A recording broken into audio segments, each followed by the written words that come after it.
नमस्कार, मी प्रणिता बोरसे. आपण पाहत आहात TV9 मराठी. बुलेटिनच्या सुरुवातीला महत्त्वाची बातमी. शिरूर कासार पोलिसांनी काल रात्री सतीश उर्फ खोक्या भोसलेची गाडी रायमोहा परिसरातून जप्त केली आहे. मात्र सतीश भोसले उर्फ खोक्या अद्यापही फरार आहे. सतीश भोसलेला पकडण्यासाठी बीड पोलीस ॲक्शन मोडवर आले.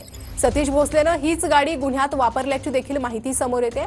तर खोक्या उर्फ सतीश भोसलेची ही गाडी पोलिसांकडून जप्त करण्यात आली आहे. अधिक अपडेट आपण घेणार आहोत आमचे प्रतिनिधी ज्ञानेश्वर लोंढे यांच्याकडून. ज्ञानेश्वर.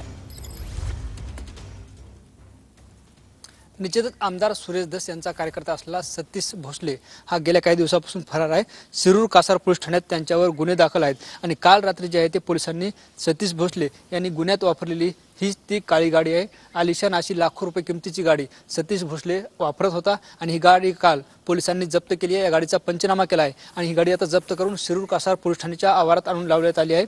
खरं तर यापूर्वी सतीश भोसलेंच्या मुष्का आवळण्यासाठी पोलीस प्रशासन वन विभाग ॲक्शन मोडवर आल्याचे चित्र आपल्याला पाहायला मिळालं होतं. त्याच्या घरून वाळलेल्या प्राण्याचं मांस जप्त करण्यात होतं आणि काल जे आहे आता पोलिसांनी गाडी जप्त केली आहे.